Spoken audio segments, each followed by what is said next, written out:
Hey guys, want to talk to you today about reviews and getting reviews and trying to just have a positive image on your company, um, on online or social media.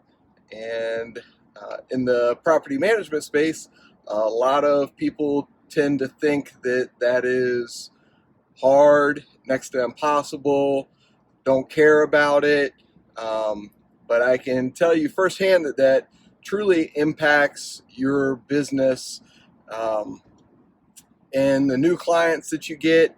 It impacts the tenants that search you and want to rent properties from you. It impacts the marketing dollars that you have to spend to get new clients. It's all kind of interrelated, and we have worked pretty hard at getting our reviews to be positive online. And one of the things that we've noticed over the years is that the majority of people like what we do, but they tend to not um, want to leave a review or don't have time to leave a review or say they will, but they don't. And there's all this creative software out there that will, make it so if they leave a 1, 2, or 3 star review, it'll kick that person back to your office. But if they leave a 4 or 5 star review, it will prompt that person to leave a review on Facebook, Google, Yelp. Um, I honestly think that software companies like Yelp and Google are wise to that game, and that possibly has a negative impact on you with their algorithms that they're using. I don't know that for sure, but at the same token, I just can't imagine with how big of a deal reviews are nowadays that um, Google, knowing that software is out there like that, would think favorably of that. So, one of the things that we've done to really start fostering good reviews is over communication. Communication tends to be one of the biggest downfalls in our industry and why people don't give good reviews. And the other reason is because we simply don't ask. We think that it's just routine, we're doing our jobs, and that's the way it's supposed to be. So we don't ask for the positive experience that the client may or may not have had. One of the things that I've seen repeatedly is that in a property management industry, we are essentially not getting any phone calls, emails, text messages. We're not getting any communication from a client unless there's a problem. So it's a great opportunity to solve a problem and get a review. Because oftentimes when you solve somebody's problem, they're thankful for that. So your timing on asking for those reviews is critical.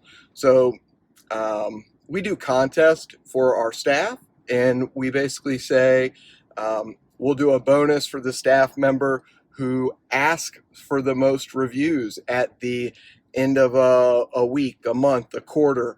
And we just want our staff in the habit of asking for reviews, because if you don't ask, the likelihood of getting them is slim and none.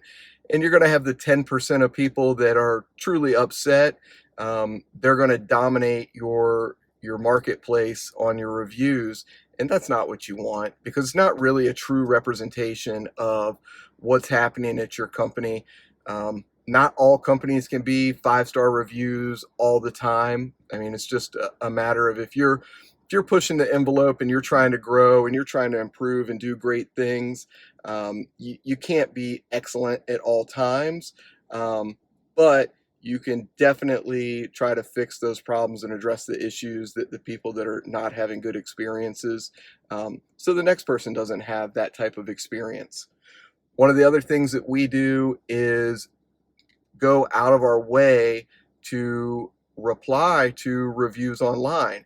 And a lot of people I've seen, they make the mistake of kind of getting in a verbal boxing match with people that leave 1-star reviews online. And, honestly, it's funny. But at the same token, I don't think that it's helping people's businesses long term, because really what that's showing is that you've got an owner or a manager or somebody in charge, likely, that's responding to those reviews, that's confrontational. And the majority of people don't want to be in a confrontation with anybody, and they know that if there's a problem, that there's going to be some type of confrontation, whether they're right or wrong. And I think generally the public doesn't want to be in a confrontation with anybody. And so kind of those verbal boxing matches on the reviews, while they're funny, and I get a good kick out of reading some of them from around the country, I think there's a better way to do it. I think the way how we approach it is possibly a little bit better. And that is, we're not necessarily responding to the person who left the 1-star review. The write-up that we're writing is, we're leaving a response to the thousands or hundreds of thousands of people that are going to read that person's 1-star review and then read our response to it, and just help them understand from just a general person that doesn't have the in-depth knowledge of maybe working with us. Just help them understand maybe some of our systems, procedures, how we handle things, how we think about things, and what we're trying to do to make it better. And, that we're willing to bend over backwards and just make it right by somebody, even though there was a problem.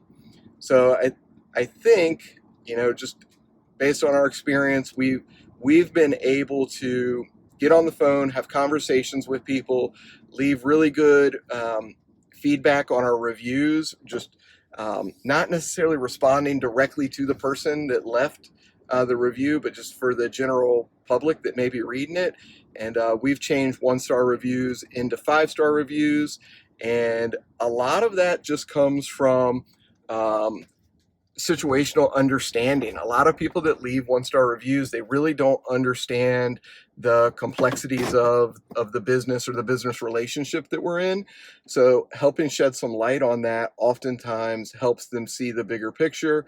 And maybe they won't change it, but at least the next person that's coming along and reading it, they can understand that, oh, there's a bigger picture to this. And while, yeah, they were probably upset, it sounds like the business is, got their head on their shoulders straight and is minding their P's and Q's.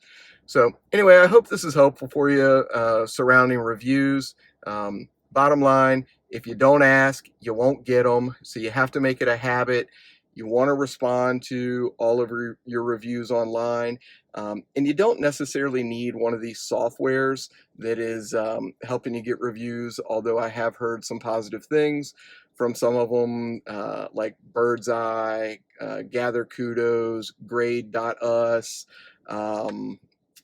There's some few other ones that will allow you to send text messages and stuff. I think it's Pody. I don't remember the other company name, but there's some other ones out there. They're pretty expensive, but if you train your staff and you basically get them in the habit of asking, I think you'll have just as good a results that way. And one other thing is, if you're asking for the reviews and somebody gives you a micro commitment of, oh yeah, sure, I'll do that. You want to make sure that your staff is setting a follow-up for that person to follow up with them, because if you can get somebody to say, oh yeah, I'll do that, they will do it. They just may need some follow-up and follow through on your part to get it done. So hope you guys have a great day. Take care.